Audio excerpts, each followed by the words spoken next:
So, let's finish out this skeletal lecture. This will be the second half. I believe we stopped on Wolff's Law, which means the first thing we need to do now is a conversation on fracture classifications.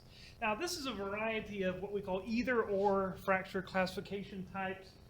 For instance, a bone can break and be either non-displaced or displaced. So a non-displaced bone is when the bone breaks, but the ends align themselves correctly. Whereas a displaced fracture, the bone breaks and then the ends are out of alignment, which obviously work has to be done to put them back where they need to be. This would be a good example of that. So you can see here the bone has broken, but the ends are no longer in alignment, ergo this is a displaced fracture, which is much more complicated. You're either going to be put in traction and stretch the bones out to realign them, or alternatively, they're going to have to go in and do surgery to fix things. The completeness of the fracture. So a fracture can either be complete or incomplete. A complete fracture is where the bone's broken all the way through, as you can see here, or an incomplete fracture, which is really more of a thing that younger people experience. Like, think about like 10 years old, 8 years old, 5 years old, really young. The bones are still pretty soft, so when they bend, they just kind of crack, you know. The bones are a little more flexible, so they bend and they crack. That would be an incomplete fracture.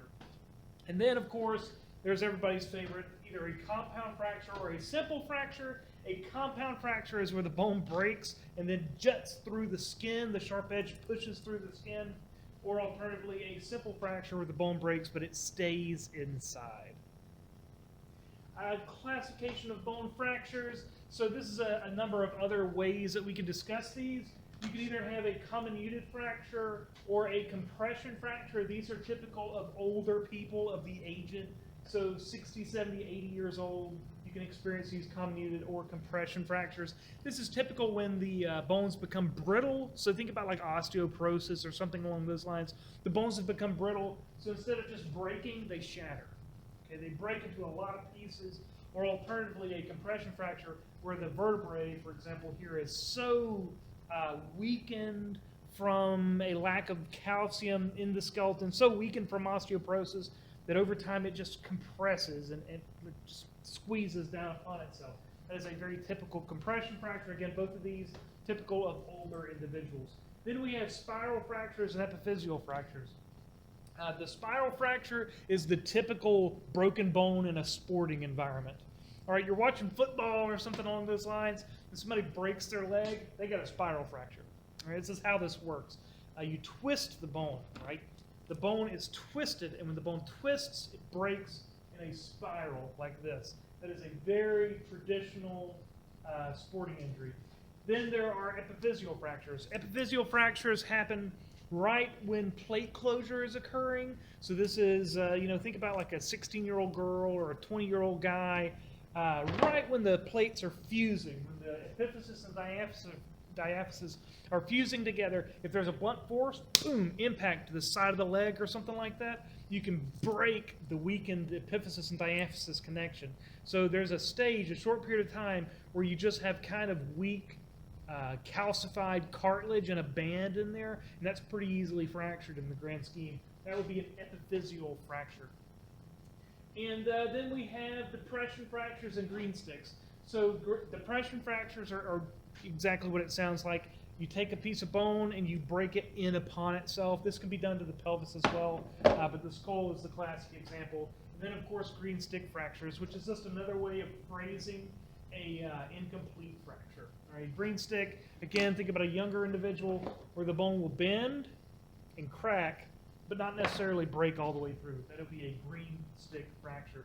And these are some images displaying some of this. You can see some of the broken bones and the way they're oriented. Here's a terrifying compound fracture you don't experience. A very famous incident that happened several years ago in the college tournament, NCAA tournament. And so if we know how bones break, it's worthy to talk about how we treat them.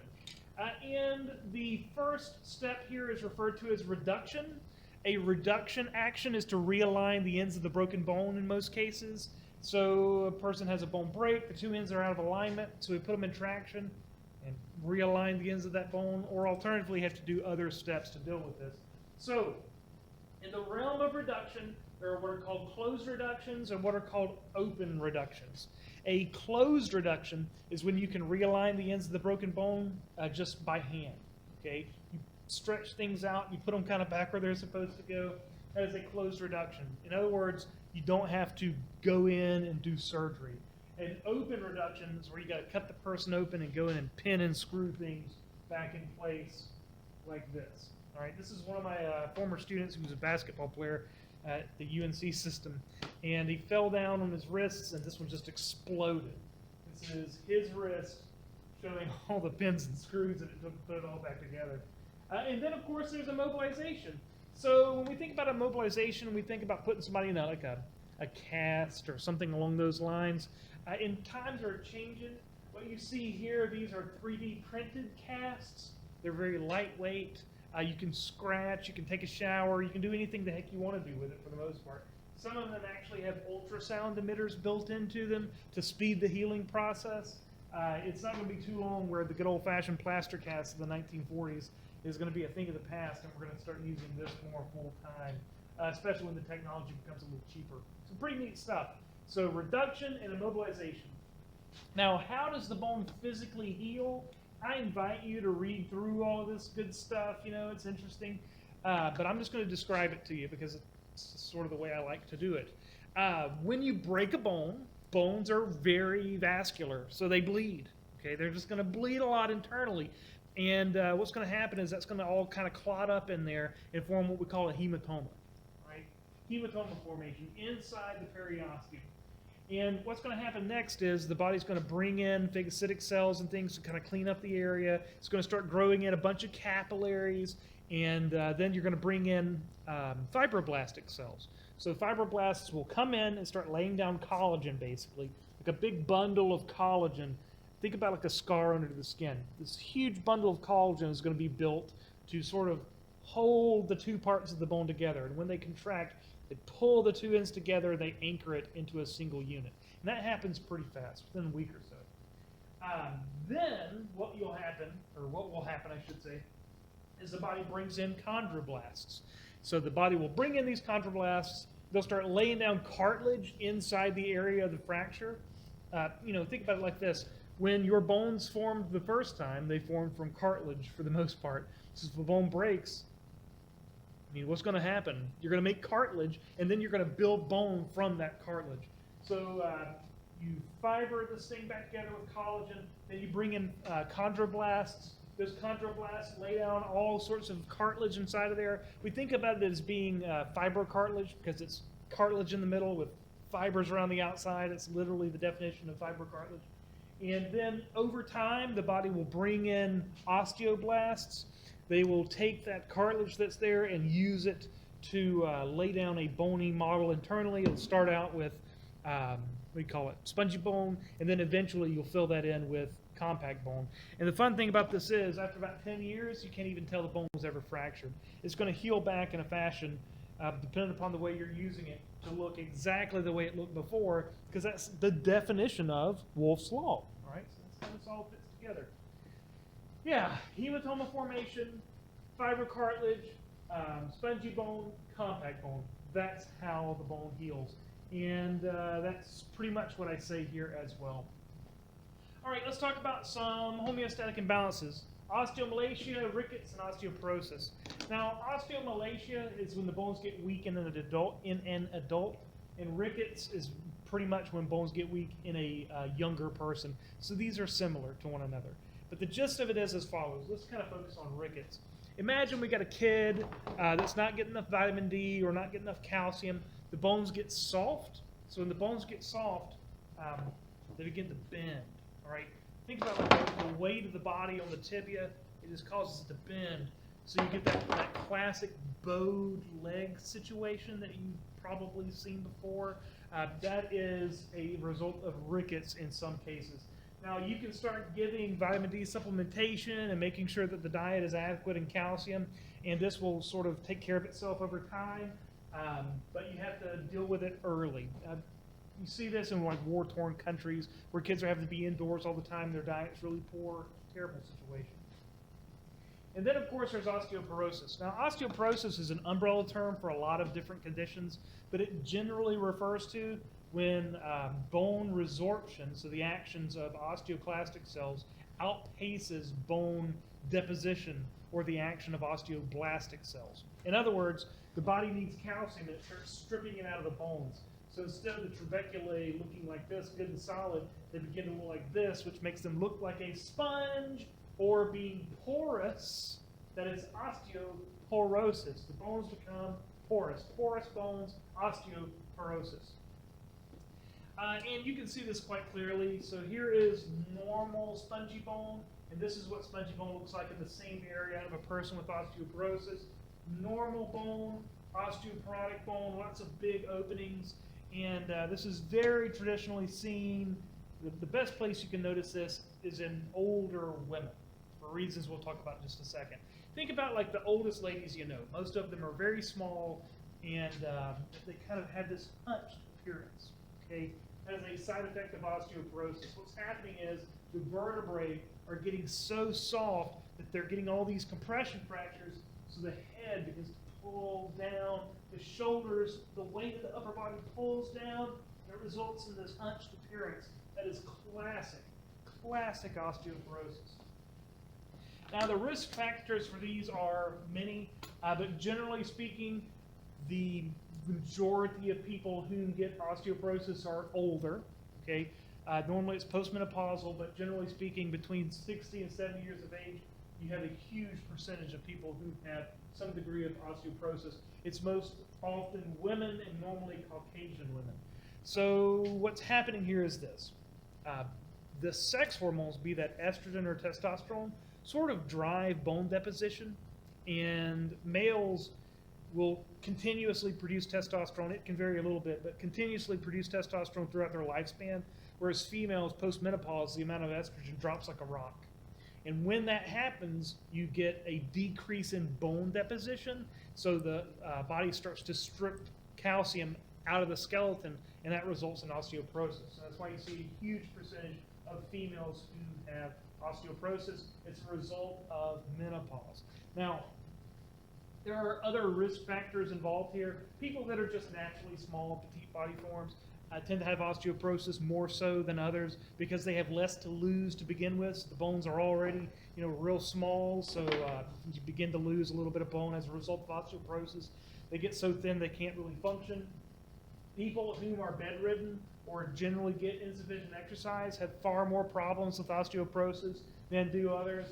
People that don't have an appropriate diet, or smokers, smokers have all kinds of osteoporotic problems because smoking reduces estrogen naturally. So imagine you've been smoking all your life since you're like 15 years old, then you hit menopause, your skeleton's already super weak, you're going to have major problems. Don't smoke.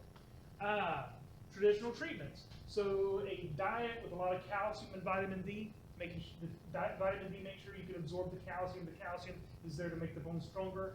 People who get appropriate exercise are at a very much decreased risk for osteoporosis. It's kind of like the old phrase goes, if you don't use it, you lose it. Oh yeah, man, absolutely.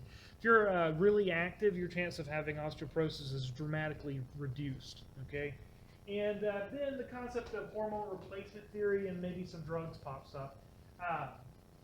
Hormone replacement therapy, the concept is that if the body's problem is it's not producing estrogen, then you should be able to augment that with estrogen in pill form and be totally fine. And that works like a charm. It's totally functional. But there has been some evidence that pill form estrogen in later age can lead to other problems like certain forms of cancer. And that's complicated. Okay, even heart attacks, I guess. The idea is that they did a little pilot study and there were a bunch of people that had problems. They don't know if it was the estrogen or if it was just random chance, but nobody wants to repeat the study. And then, interestingly, some drugs, okay? So statins are used to treat high blood cholesterol, and for whatever reason, statins also trigger an increase in bone deposition. So people who are taking a medication for high cholesterol, believe it or not, they show a dramatically decreased risk for osteoporosis. So if we can figure out that mechanism, we can probably target it and use it to prevent osteoporosis, which would be a great idea. And then comes the concept of prevention, and that's a worthy consideration. A tale of two grandmothers, you might say. So my grandmother on my mom's side was very sessile. She wasn't very active even when she was younger, from my memory. We would sit around when I was at her house and watch TV all day when I stayed with her. Yeah, just not very active. And she was incredibly impacted by osteoporosis. All right. Near the end, she could barely move. She'd had knee replacements and hip replacements. She was pretty much confined to a bed because of osteoporosis. She was like 83, 84 years old. My grandmother on my dad's side worked on the farm every day of her life. Her husband died when she was relatively young, so she had to take care of 3 kids and work all the time and tend the farm animals and do all this stuff. Let me tell you, when she was in her mid 80s, she could still like play catch with you, throw the ball and catch it. You know, it was ridiculous. Perfect health. Because she was so active, she was at a much reduced risk of osteoporosis. She was totally fine. Good skeleton. Died of other reasons. So yeah, freaking osteoporosis, man. Make sure you stay active or you're going to end up with major problems. Don't just sit around on your rear end all day. You got to stay active or you're asking for it. Let's not worry, but we can build bone, we can graft bone these days, and it's pretty fascinating, but nothing we need to really worry about right now. All right, what is to follow is a conversation on bones and bone parts, most of which will have been in your lab. So if it's stuff that I feel like is more lab-centric, I'm just not going to talk about it, and we're going to skip through, but if it's something I feel is pertinent to lecture, I'm going to discuss. All right, we've already played this game in lab. Go and watch the lab on the skeleton, and you'll get all this straight out of there.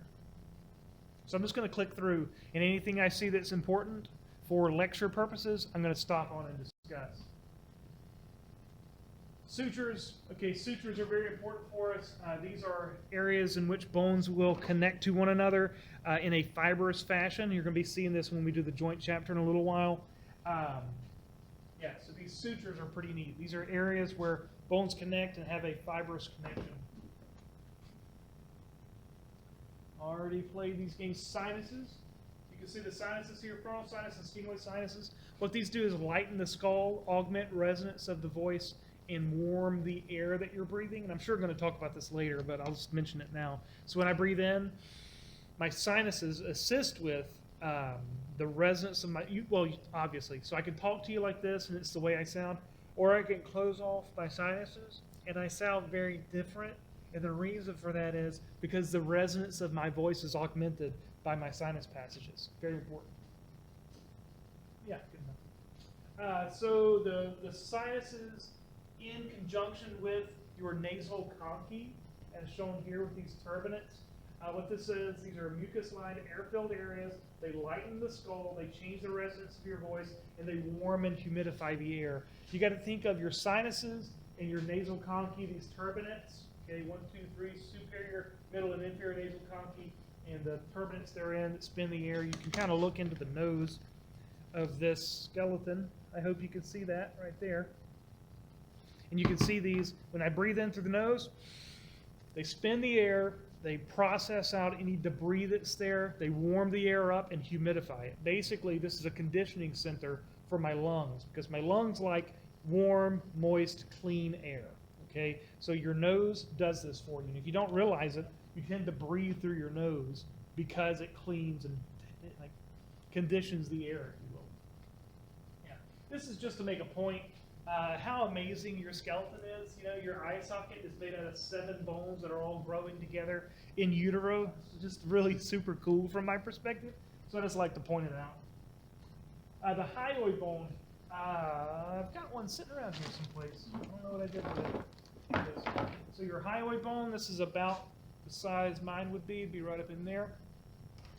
Your hyoid bone does not articulate with any other structures of the body except for your tracheal passages. In other words, there's no bone-to-bone connection with the hyoid and any other bone in your skeleton, which is kind of weird for the body.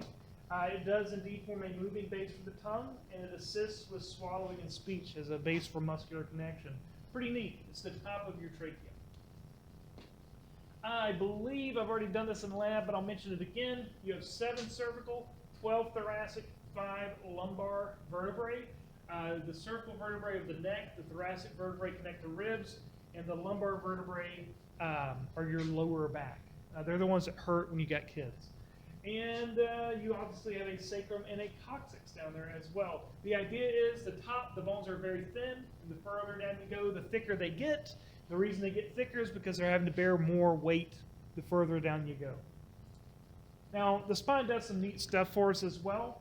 You got to think of the curvatures of the spine as augmenting the way that your body functions to some degree. It's a spring. It adds resilience to your skeleton. So your skeleton, every time you take a step, you got to think of the curvatures of the spine as being like a spring to help you absorb that energy so it's not transmitted, it's transmitted into the bones themselves.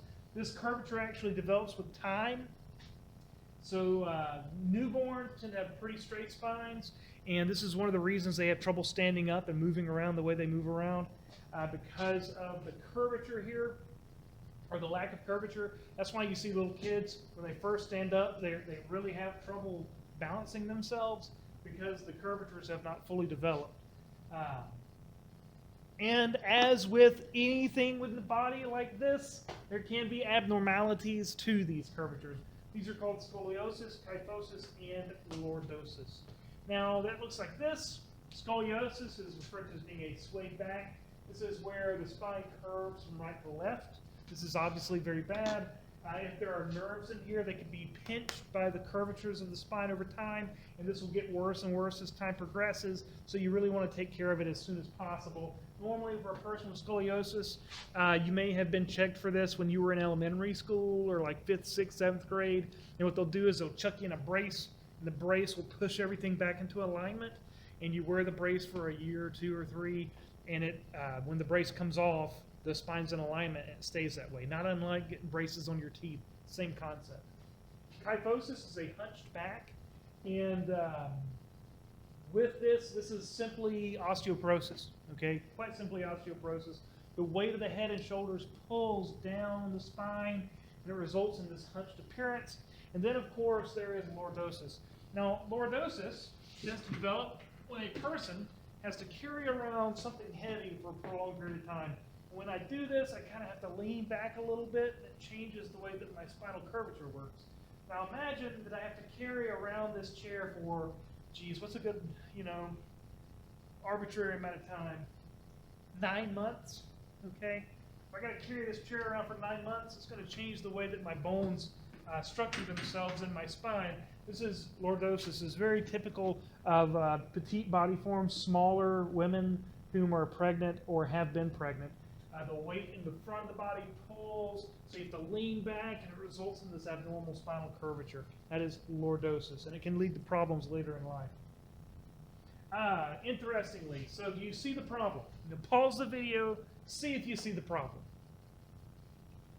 Now I'm going to point to here and there. These are what we call ruptured vertebrae or herniated discs. Ruptured vertebral discs or herniated discs. What will happen is you have this nucleus pulposus, which means a central gooey portion, and an annulus fibrosus, which means a ring of fibers in fibrocartilage. And if you put enough pressure against this thing, you can pop it like a balloon. I tell people all the time, it's like if you had a racquetball with duct tape wrapped around it. Like it'd be kind of spongy to a point, and then it'd get tight. But if you put that thing in a hydraulic press and compress it, it'll pop eventually. All right? That is what happens here. You compress those vertebrae, and it pops the vertebral disc. And when this happens, oftentimes you can press against the spinal cord and cause a lot of pain and suffering. Like you can see here, this is pressing against the spine, pressing against the spine, and this is a very painful situation and hard to deal with, too. In a lot of cases, what we'll do is we'll go in and sort of jack the vertebrae apart back to their normal resting location and then fuse them. When you hear about somebody getting a fused vertebrae, oftentimes they're dealing with a ruptured disc. All right, we've sort of already talked about the atlas and the axis. These are the vertebrae that sort of give your head its mobility. The atlas connects to the skull and the axis connects to the atlas. And the idea is that these have a pivot joint in between them, not unlike the pivot joint in your arm that allows your arm to twist. I can turn my head like this in the same way I can twist my arm because of the pivot joint between the atlas and the axis. The axis has the dens, the atlas is big and open and looks like Yoda. So I can turn this and I can lift it up and down because of the way these are oriented. So the atlas and the axis give a lot of the mobility to your head. Let's see. True ribs, false ribs, and floating ribs. 7 true ribs, 3 false ribs, 2 floating ribs. And again, this is straight out of the lab stuff that I just did, but the idea here is that true ribs connect directly to the sternum. False ribs connect to each other and then to the sternum, and then the floating ribs are separated. So you have 12 thoracic vertebrae. That means that you have 12 ribs, and they are considered either true, false, or floating. Now the sternum itself is made up of some parts called the manubrium, the body, and the xiphoid process. And this is all references to a Roman gladius. In fact, the sternum itself used to be referred to, if you go by the older terminology, as the gladiolus. Okay, it was a gladiolus bone. And manus, anything manus, M-A-N-U as a root, means hand. So manubrium, manus means hand. Like if you do manual labor, that's working with your hands. That's a reference to the grip of the sword. It's supposed to be there. And you have the body, and then the xyphus, or xiphoid process. The xyphus is the pointy end of the gladius. Okay, so this is a pretty neat reference to older Latin word roots. Just kind of cool from my perspective. All right, this is comparing a male and female skeleton, and I do this in the lab. Go and look at the lab. Read through this, knock yourself out, make sure that you know a few ways of identifying male versus female pelvis, and watch the lab video and it'll explain it in good detail. I'm going to point out that the patella is a sesamoid bone. That will be a bone found within a tendon or a ligament.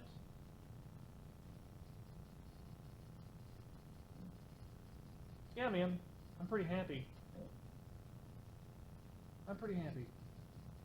All right, so let's stop there. So that's going to be the end of this lecture. I will be putting up a quiz on all this stuff pretty soon, and you should see the next lecture a little bit later this week.